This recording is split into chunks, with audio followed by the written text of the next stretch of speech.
नमस्कार दोस्तों, मेरा चैनल में स्वागत है। अभी हम कर रहे हैं ये करंट अफेयर्स कब से कब तक की है। ये लास्ट वीक की है, 31 तारीख तक, 31 मार्च तक की। ठीक है, सबसे पहले बढ़ते हैं।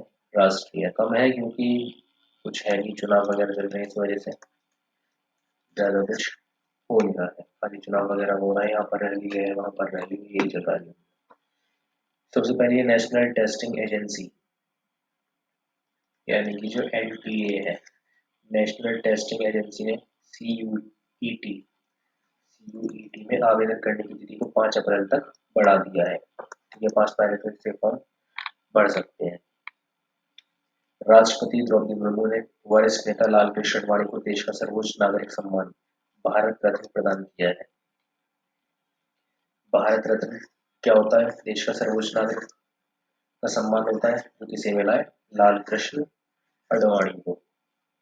ठीक है, द्रौपदी मुर्मू ने आज पूर्व उप प्रधानमंत्री और भारतीय जनता पार्टी के वरिष्ठ नेता लालकृष्ण आडवाणी को देश का सर्वोच्च नागरिक सम्मान भारत रत्न प्रदान किया। वयोवृद्ध नेता श्री आडवाणी के आवास पर जाकर उन्हें यह सम्मान दिया गया। इस अवसर पर उपराष्ट्रपति जगदीप धनखड़, प्रधानमंत्री नरेंद्र मोदी, पूर्व उपराष्ट्रपति वेंकैया नायडू, रक्षा मंत्री राजनाथ सिंह, गृह मंत्री अमित शाह और श्री आडवाणी के परिवारजन उपस्थित थे। वर्तमान वित्तीय वर्ष की चौथी तिमाही में भारत का सकल घरेलू उत्पाद में 8% से अधिक वृद्धि का अनुमान। वित्त मंत्री सीतारमन ने ये बात कही है। वित्त मंत्री निर्मला सीतारमन ने कहा कि मौजूदा वित्तीय वर्ष की चौथी तिमाही में भारतीय सकल घरेलू उत्पाद में 8% या इससे भी अधिक की वृद्धि रहेगी। मुंबई में निवेश सम्मेलन को संबोधित करते हुए उन्होंने कहा कि मुद्रास्फीति प्रबंधन और व्यापक आर्थिक स्थिरता के प्रभाव से वित्तीय वर्ष 23-24 के लिए अर्थव्यवस्था में इसी दर से वृद्धि की आशा है। वित्त मंत्री ने कहा कि भारत एशिया की तीसरी सबसे बड़ी अर्थव्यवस्था है। इसमें अक्टूबर से दिसंबर तक की तिमाही में 8.4% की वृद्धि रही, जो इससे पहले की तिमाही में दर्ज 7.6% की वृद्धि से आगे थी। उन्होंने कहा कि तीसरी तिमाही में 8.4% की वृद्धि दर के बाद विभिन्न आर्थिक संस्थाओं ने भारत के लिए सकल घरेलू उत्पाद वृद्धि दर अनुमानों को बढ़ा दिया है। आयकर विभाग ने कांग्रेस पार्टी को 1,823 करोड़ रुपए से अधिक का भुगतान करने का नया नोटिस भेजा है। कितने का? 1,000 करोड़ का कुछ है, 1,000 यानी कि 1,823 करोड़ का नया नोटिस भेज दिया है। कांग्रेस ने दावा किया कि आयकर विभाग ने पार्टी को 1,823 करोड़ रुपए से अधिक का भुगतान करने का नया नोटिस भेजा है। पार्टी अध्यक्ष मल्लिकार्जुन खड़गे ने कहा कि आयकर विभाग पहले ही कांग्रेस पार्टी के खातों से 135 करोड़ रुपए निकाल चुका है, जो पार्टी के चंदे के रूप में मिला था। सोशल मीडिया पर एक पोस्ट में उन्होंने आरोप लगाया कि मुख्य विपक्षी दल को परेशान करने के लिए आयकर विभाग को एक हथियार के रूप में इस्तेमाल किया जा रहा है। उपराष्ट्रपति जगदीप धनखड़ ने भारतीय लोक प्रशासन संस्थान के 70वें स्थापना दिवस समारोह को किया संबोधित। उपराष्ट्रपति जगदीप धनखड़ ने कहा कि भारत एक सशक्त न्यायिक प्रणाली वाला लोकतांत्रिक राष्ट्र है और कोई भी व्यक्ति या समूह न्यायिक व्यवस्था पर दबाव नहीं बना सकता। उन्होंने कहा कि भारतीय लोकतंत्र अद्वितीय है और भारत को कानून के शासन के संबंध में किसी से सबक लेने की आवश्यकता नहीं है। नई दिल्ली में आज भारतीय लोक प्रशासन संस्थान की 70वीं स्थापना दिवस समारोह में उन्होंने कहा कि कानून के समक्ष समानता आज के भारत की पहचान है। श्री धनखड़ ने कहा कि कानून उन लोगों की जवाबदेही तय कर रहा है जो स्वयं को कानून से ऊपर मानते हैं। उन्होंने भारतीय न्याय व्यवस्था को सशक्त, जनहितैषी और स्वतंत्र बताया है। देश के 8 प्रमुख उद्योगों के संयुक्त सूचकांक में पिछले वर्ष की तुलना में इस वर्ष फरवरी में 6.7% की वृद्धि हुई है, कितनी? 6.7 की वृद्धि हुई है। देश के 8 प्रमुख उद्योगों के संयुक्त सूचकांक में पिछले वर्ष की तुलना में इस वर्ष फरवरी में 6.7 की वृद्धि हुई है, 6.7% की वृद्धि हुई है। वाणिज्य और उद्योग मंत्रालय ने बताया कि इस फरवरी में कोयला, प्राकृतिक गैस, सीमेंट, इस्पात, कच्चा तेल, विद्युत और रिफाइनरी उत्पादों में सकारात्मक वृद्धि हुई। ये 3 महीनों की सबसे अधिक वृद्धि है। सीमेंट उत्पादन पिछले वर्ष की तुलना में इस वर्ष फरवरी में 10.2% बढ़ा। कोयला उत्पादन में 11.6%, कच्चे तेल के उत्पादन में 7.9, विद्युत उत्पादन में 6.3% की वृद्धि हुई। प्राकृतिक गैस का उत्पादन 11.3%, पेट्रोलियम रिफाइनरी उत्पादन 2.6%, इस्पात निर्माण 8.4% बढ़ा है। उर्वरक उत्पादन में पिछले वर्ष की तुलना में इस वर्ष 9.5% गिरावट देखी गई। 8 प्रमुख उद्योग के संयुक्त सूचांक में पिछले वर्ष दिसंबर में 4.9% और इस वर्ष जनवरी में 7.1% की वृद्धि हुई थी। बॉलीवुड अभिनेता गोविंदा एकनाथ शिंदे के नेतृत्व वाले शिवसेना गुट में हुए शामिल। मुंबई में बॉलीवुड अभिनेता गोविंदा एकनाथ शिंदे के नेतृत्व वाले शिवसेना गुट में शामिल हो गए हैं। इस अवसर पर मुख्यमंत्री एकनाथ शिंदे ने कहा कि गोविंदा पार्टी के स्टार प्रचारक हो गए। निर्वाचन आयोग ने कश्मीरी विस्थापित मतदाताओं के लिए विशेष मतदान केंद्र स्थापित किए हैं। निर्वाचन आयोग ने जम्मू, उधमपुर और दिल्ली के विभिन्न शिविरों में रहने वाले कश्मीरी विस्थापित मतदाताओं के लिए विशेष मतदान केंद्र स्थापित किए हैं। इस व्यवस्था से जम्मू कश्मीर में लोकसभा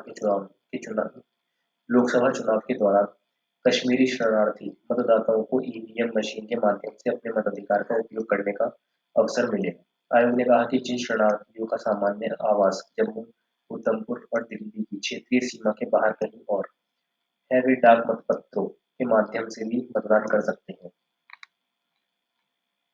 अरुणाचल प्रदेश का अभिन्न और अटूट हिस्सा था, है और रहेगा, विदेश मंत्रालय ने ये बात कही है। विदेश मंत्रालय ने आज फिर यह कहा कि अरुणाचल प्रदेश भारत का अभिन्न और अटूट हिस्सा था, है और रहेगा। नई दिल्ली में विदेश मंत्रालय के प्रवक्ता रणधीर जायसवाल ने कहा कि अरुणाचल प्रदेश के मामले में भारत ने अपना रुख बार बार स्पष्ट किया है। उन्होंने कहा कि चीन जितना चाहे आधारहीन दावे करता रहे, लेकिन इससे भारत के रुख में कोई बदलाव नहीं आएगा। रूस की सेना से भारतीय नागरिकों को मुक्त कराने के बारे में श्री जायसवाल ने कहा कि मंत्रालय इस संबंध में रूसी अधिकारियों के संपर्क में है। उन्होंने कहा कि भारत ने इस मामले को दृढ़ता से उठाया है और जल्दी से जल्दी अपने नागरिकों की रिहाई और मुक्ति करने को कहा है। भारत चीन सीमा विवाद परामर्श तंत्र की 19वीं बैठक चीन के बीजिंग में संपन्न हुई। भारत और चीन ने वास्तविक नियंत्रण रेखा LAC से सैनिकों को हटाने और शेष मुद्दों के समाधान के बारे में विचार विमर्श किया है। विदेश मंत्रालय ने कहा कि भारत चीन सीमा विवाद परामर्श तंत्र की 19वीं बैठक कल चीन के बीजिंग में हुई। बैठक के दौरान दोनों पक्षों ने राजनयिक और सैन्य माध्यमों से नियमित संपर्क बनाए रखने पर सहमति व्यक्त की और सीमावर्ती क्षेत्रों में शांति बनाए रखने के उपायों पर विचार विमर्श किया। भारतीय प्रतिनिधि मंडल का नेतृत्व विदेश मंत्रालय में पूर्वी एशिया मामलों के संयुक्त सचिव ने किया। बढ़ती बेरोजगारी को लेकर केंद्र पर बरस पड़े खड़गे।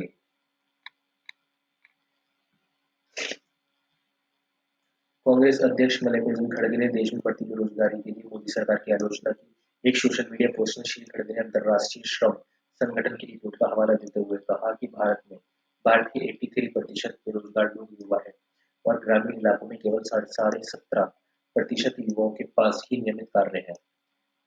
कितने? 17.5% हो सकते हैं जो रोज काम पर जाते हैं, वो ग्रामीण है, ग्रामीण के पास काम है, और जो शहर में है 83% है। उन्होंने आरोप लगाया कि 2012 की तुलना में मोदी सरकार में युवाओं की बेरोजगारी 3 गुना हो गई है।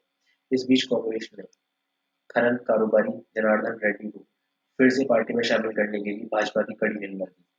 कांग्रेस नेता पवन खेड़ा ने एक संवाददाता सम्मेलन में आरोप लगाया कि जनार्दन रेड्डी के खिलाफ 20 मामले विचाराधीन हैं और भाजपा उन्हें बचा रही है। कांग्रेस प्रवक्ता ने कहा कि जनार्दन रेड्डी को शामिल करना चुनावी बॉन्ड के अवैध घोषित होने के बाद भारतीय जनता पार्टी का प्लान बी है। भारत से द्विपक्षीय संबंधों को और मजबूत बनाने के लिए तत्पर है फिलीपींस के राष्ट्रपति फर्डिनेंड आर मार्कस जूनियर ने इस महीने अदर की खाड़ी में हूथी विद्रोहियों के हमले में एक व्यापारी जहाज पर सवार फिलीपींस के चालक दल के सदस्यों को बचाने में भारत की त्वरित और निर्णायक कार्यवाही के लिए आभार व्यक्त किया है। अदन की खाड़ी में 6 मार्च को व्यापारिक जहाज MV कॉन्फिडेंस के हूथी विद्रोहियों को मिसाइल की चपेट में आने के बाद भारतीय नौसेना की मेडिकल टीम ने जहाज के चालक दल के सदस्यों को बचाकर उनकी देखभाल की। इस मामले में फिलीपींस के 2 नागरिकों की मौत हो गई थी। श्री मार्कस ने फिलीपींस की यात्रा पर गए विदेश मंत्री डॉक्टर एस जयशंकर के प्रति आभार व्यक्त किया। श्री मार्कस ने फेसबुक पर एक पोस्ट में कहा कि वह दोनों देशों के परस्पर लाभ के लिए द्विपक्षीय संबंधों को और मजबूत बनाने के लिए तत्पर है। अब आ जाते हैं अंतर्राष्ट्रीय संबंध। सोमालिया के संविधान में हुए ऐतिहासिक बदलाव। सोमालिया की संसद ने कई हफ्तों की बहस और चर्चा के बाद संविधान में ऐतिहासिक संशोधन के लिए मतदान किया, जिससे बड़े बदलाव हुए। इन बदलावों के बाद देश के राष्ट्रपति को प्रधानमंत्री की नियुक्ति और पद से हटाने का अधिकार हुआ। यह परिवर्तन दो शीर्ष शक्ति केंद्रों के बीच अधिकारों के बंटवारे के बीच जुड़े विवाद के कारण आया। संवैधानिक संशोधन ने बहुदलीय प्रणाली को बढ़ावा देते हुए देश में 3 राजनीतिक दलों की उपस्थिति का मार्ग भी प्रशस्त किया है। इस संविधान से सरकारी संवैधानिक निकायों का कार्यकाल 5 साल कर दिया गया है। फरवरी में स्वतंत्र संविधान समीक्षा और कार्यवाह आयोग ने संशोधनों का प्रस्ताव किया था, जिनमें लड़कियों के लिए परिपक्वता आयु 15 वर्ष और जिम्मेदारी ग्रहण करने की आयु 18 वर्ष निर्धारित की गई है। अधिकार समूहों और मानवाधिकार निगरानी संस्था ने आगाह किया है कि मौजूदा प्रस्ताव बच्चों, विशेषकर लड़कियों के लिए अनुपयुक्त साबित होंगे। अमेरिका से तुरंत सहायता न मिलने पर यूक्रेन को अपना और अधिक भूभाग गंवाना पड़ सकता है, ये किसने कहा है? राष्ट्रपति व्लादिमीर जेलेंस्की। यूक्रेन के राष्ट्रपति व्लादिमीर जेलेंस्की ने कहा है कि अमेरिका से तुरंत सहायता न मिलने पर यूक्रेन को अपना और अधिक भूभाग गंवाना पड़ सकता है। श्री जेलेंस्की ने अमेरिकी कांग्रेस से कई अरब डॉलर सहायता पैकेज का अनुरोध किया है। अमेरिका के राष्ट्रपति जो बाइडेन ने 95 अरब डॉलर की अंतर्राष्ट्रीय सहायता संसद से पारित कराने के लिए प्रयासरत है, जिसमें 60 अरब डॉलर की सहायता यूक्रेन के लिए है। अमेरिकी संसद के उच्च सदन सीनेट में इस प्रस्ताव को मंजूरी दी जा चुकी है, लेकिन संसद के निचले सदन हाउस ऑफ रिप्रेजेंटेटिव अभी यह पारित नहीं हो सका है। जेलेंस्की का कहना है कि यूक्रेन को सहायता मिलने में देरी से यूक्रेन को अपने प्रमुख शहर गंवाने पड़ सकते हैं। पूर्वी यूक्रेन का काफी बड़ा हिस्सा अब रूसी सेना के नियंत्रण में है।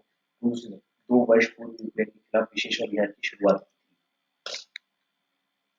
फ्रांस ने आगामी पेरिस ओलंपिक खेलों की सुरक्षा के लिए 45 देशों से अतिरिक्त सुरक्षा कर्मियों की मांग की। फ्रांस ने आगामी पेरिस ओलंपिक खेलों के लिए सुरक्षा को मजबूत करने के लिए लगभग 45 देशों से अतिरिक्त सैन्य, पुलिस और सुरक्षा कर्मियों की मांग की है। फ्रांस ने आगामी पेरिस ओलंपिक खेलों के लिए सुरक्षा को मजबूत करने के लिए 45 देशों से अतिरिक्त सैन्य, पुलिस और सुरक्षा कर्मियों की मांग की है। शहर में बार-बार होने वाले इस्लामी चरमपंथियों के घातक हमलों के कारण पेरिस खेलों के आयोजकों के लिए सुरक्षा सबसे बड़ी चुनौती बन गई है। 26 जुलाई से 11 अगस्त तक ओलंपिक खेलों और उसके बाद पैरालंपिक खेलों के दौरान पेरिस में 1.5 करोड़ लोगों के आने की उम्मीद है। हाल ही में रूस के सभागार में हुए घातक हमले और इस्लामिक स्टेट की ओर से इसकी जिम्मेदारी लेने के बाद फ्रांस की सरकार ने अपनी सुरक्षा व्यवस्था को बढ़ा दिया है। अब चर्चा करते हैं। अंतर्राष्ट्रीय न्यायालय ने इसराइल को गाजा में मानवीय सहायता में व्यवधान न पहुंचाने का आदेश दिया है। अंतर्राष्ट्रीय न्यायालय ने इसराइल को गाजा में मानवीय सहायता में व्यवधान न पहुंचाने का आदेश दिया है, ताकि गाजा में भूखमरी की नौबत न आए। न्यायालय ने यह आदेश इन आशंकाओं को देखते हुए लिया है कि गाजा में कुछ ही हफ्ते में अकाल जैसी स्थिति उत्पन्न हो सकती है। यह आशंका विश्व खाद्य कार्यक्रम और अन्य संगठनों ने व्यक्त की थी। इसराइल ने मानवीय सहायता न पहुंचने देने के आरोप का निराधार बताया। इसराइल ने कहा कि जमीनी, हवाई और समुद्री मार्ग से मानवीय सहायता लगातार पहुंचाई जा रही है और इसका विस्तार भी किया जा रहा है। इसराइल का कहना है कि गाजा की स्थिति और युद्ध की शुरुआत के लिए जिम्मेदार हमास की है। सीरिया के एलेप्पो में इसराइल के हमलों में लेबनानी गुट हिजबुल्लाह के 5 सदस्यों सहित 38 लोग मारे गए। ऑस्ट्रेलिया में दक्षिण कोरिया के राजदूत ने आम चुनाव से कुछ हफ्ते पहले इस्तीफा दिया है। ऑस्ट्रेलिया के दक्षिण कोरिया के राजदूत ने भ्रष्टाचार की जांच के दौरान अपनी नियुक्ति पर सार्वजनिक आक्रोश के बाद आम चुनाव से कुछ हफ्ते पहले इस्तीफा दे दिया है। ली जोंग सूक को 4 हफ्ते पहले ही ऑस्ट्रेलिया में राजदूत नियुक्त किया गया था। भ्रष्टाचार निरोधक एजेंसी उन पर आरोपों की जांच कर रही है। उन्होंने रक्षा मंत्री रहते हुए पिछले साल बाढ़ के दौरान खोज और बचाव अभियान में शामिल एक नौसैनिक की मौत की जांच को अनुचित तरीके से प्रभावित करने की कोशिश की थी। सीओएल के विदेश मंत्रालय ने कहा कि उनके इस्तीफे की सूचना राष्ट्रपति को दे दी गई है और इसे स्वीकार कर लिया जाएगा। गुड फ्राइडे के अवसर पर विश्व भर में गिरजाघरों में प्रार्थना सभाएं आयोजित की गई हैं। अमेरिका के फ्रांसिस स्कॉट की पुल से टकराने वाले मालवाहक जहाज का मिला डेटा रिकॉर्डर। तटरक्षकों ने कहा कि अमेरिका ने बाल्टीमोर के फ्रांसीसी स्टॉक की पुल से टकराने वाले मालवाहक जहाज की नियमित इंजन रखरखाव की जांच हुई। 22 सदस्यों वाले भारतीय चालक दल द्वारा परिचालित जहाज का डेटा रिकॉर्डर मिल गया है। पुल पर मरम्मत कार्य कर रहे 6 कर्मियों में से 2 के शव मिल गए हैं। ये कर्मी पुल ढहने के दौरान पानी में कूद गए थे। बाकी कर्मियों के जीवित होने की संभावना नहीं है। अधिकारी ने बताया कि खोज अभियान अब रोक दिया गया है। और इसी के साथ हो जाते हैं करंट अफेयर्स समाप्त।